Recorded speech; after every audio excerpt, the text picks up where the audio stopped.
Hi అండి, నమస్తే అందరికీ. నిన్న వల్లభనేని వంశీ అనే ఒక ముద్దాయితో ములాఖత్ అవ్వడం కోసం జగన్మోహన్ రెడ్డి గారు విజయవాడ జైలుకి వెళ్ళారు కదా. ఆయన ఏమైనా ప్రజా పోరాటాలు చేసి జైలుకి వెళ్ళారా? ప్రజా సమస్యల కోసం గళమెత్తి ఏమైనా జైలుకి వెళ్ళారా? ఏకంగా ఒక పార్టీ కార్యాలయాన్ని తగలబెట్టిన కేసులో కదండి ఆయన జైలుకి వెళ్ళింది. ఆ తగలబెట్టేటప్పుడు చూసిన ఒక దళిత కుర్రవాడిని ప్రలోభ పెట్టి భయపెట్టి కిడ్నాప్ చేసిన కేసులో కదా ఆయన జైలుకి వెళ్ళింది. అలాంటి వాడితో ములాఖత్ అవ్వడమే పెద్ద దరిద్రం అనుకుంటే, తిరిగి వచ్చి మీడియా ముందు ఆ చండాలపు డైలాగ్ లేదండి. వల్లభనేని వంశీ అంత సౌమ్యుడా, అంత బుద్ధివంతుడా? అతను మాట్లాడిన మాటలేదో ఒకసారి వినండి మీరు. అధికారంలో ఉన్నప్పుడు పీకలేనాడు, అధికారంలో లేనప్పుడు ఈ చంద్రబాబు ఏం పీకుతాడు? ఉడకబెట్టిన నాగడదుంప, ఉత్తి కొట్ట ఊరేగింపు, ఇవన్నీ ఉడతూపులు, ఈ తాటాకి సప్పుళ్ళు. ఈ లోకేష్ నాడు కొత్తగా ఫీల్డ్ లోకి వచ్చాడు. ఈడు మాట డైలాగులకి ఎవడన్నా భయపడతాడా? ఎవడన్నా భయపడతాడా?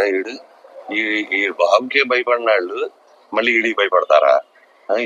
ఈడు ఒకడికే ఉందా మీసం? ఎవడికి లేదు మీసం.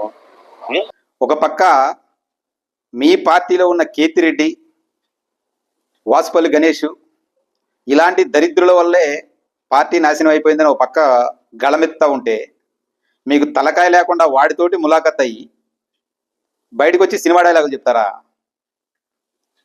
ఏకంగా చట్టానికే బట్టలిపుతామని చెప్తా ఉన్నారు మీరు. మనం పరిపాలించిన 5 సంవత్సరాల్లో ప్రజానీకానికి సేవలు చేసింది ఎట్లయినా ఉన్నాయి, కానీ మన నాయకులందరూ బట్టలిప్పే చూపించారండి. ఆ దరిద్రాన్ని చూడలేకనే ఇప్పుడు మనల్ని 11 సీట్లకు పరిమితం చేసి మూలన కూర్చోబెట్టారు. ఇంకా బుద్ధి లేని మాటలు తప్ప ఏమైనా అర్థం ఉందా వాటికి? పైగా ఇంకో మాట మాట్లాడుతూ ఉన్నారు. కొడాలి నాని గుణపంలా ఉంటాడు, వల్లభనేని వంశీ కత్తిలా ఉంటాడు, దేవినేని అవినాష్ గ్లామరస్గా ఉంటాడు. చండాలం అనిపించట్లేదా ఈ మాటలు మాట్లాడుతూ ఉంటే? మీ అందాలను చూడటానికి, మీ గ్లామర్లను చూడటానికి ప్రజలు మిమ్మల్ని ఎన్నుకుంటారా?